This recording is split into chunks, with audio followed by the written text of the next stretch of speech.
So this is a super embarrassing story about my first crush. It's called Short Pants and Ashy Knees.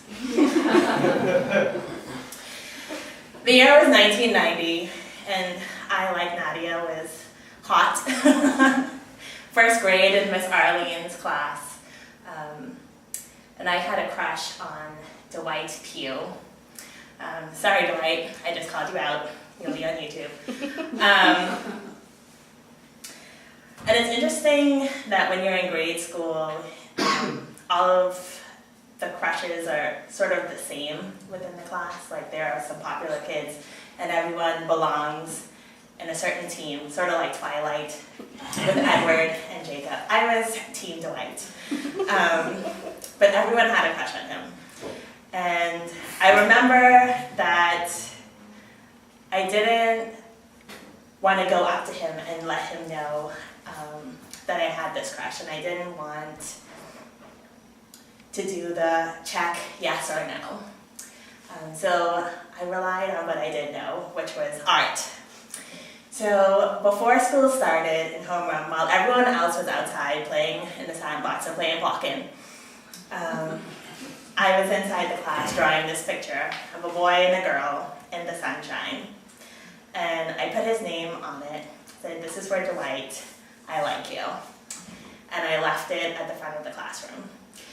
Now my teacher, Miss Arlene, sneaky woman that she was, she knew what I was up to. She knew that I was the only one in the classroom drawing in the morning.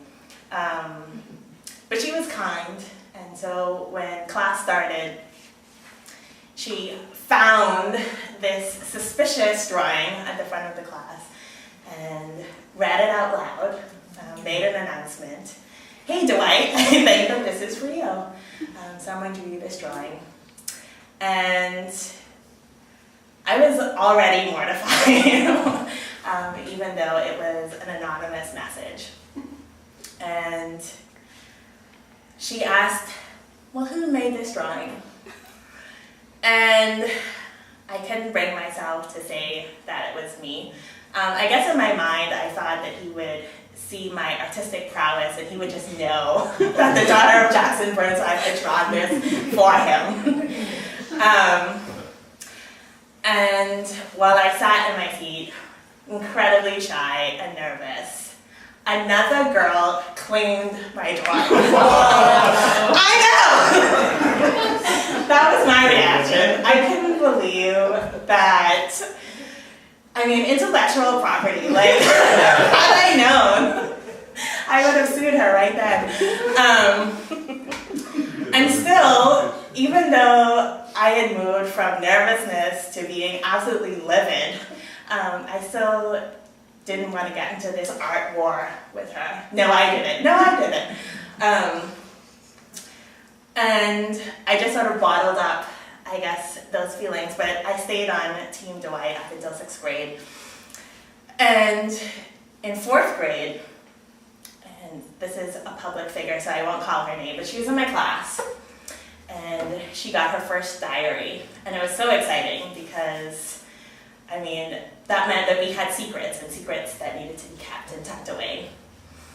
And she brought it to school, and it was the coolest thing ever. It had a little key, so sisters and cousins couldn't get inside and read all of your deepest, darkest thoughts.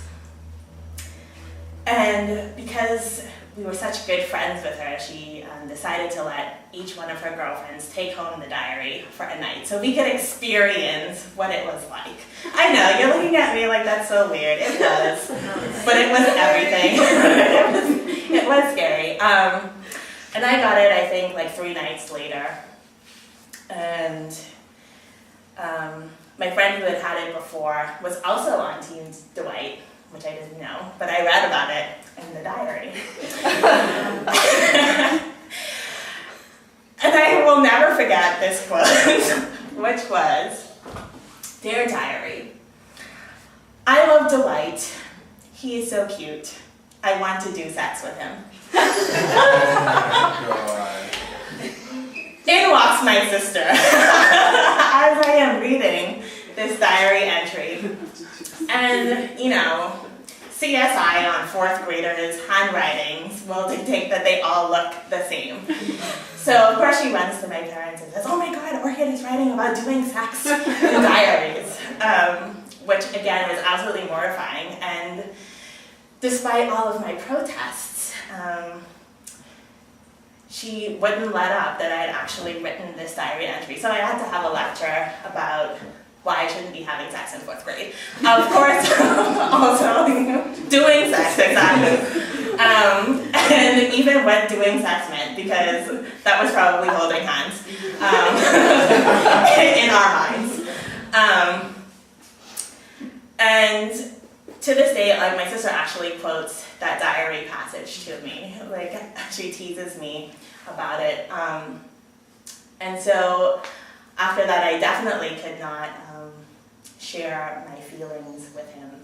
But I wonder that if all of these embarrassing incidents hadn't happened, if I would have found true love in the guy in short pants with ashy knees.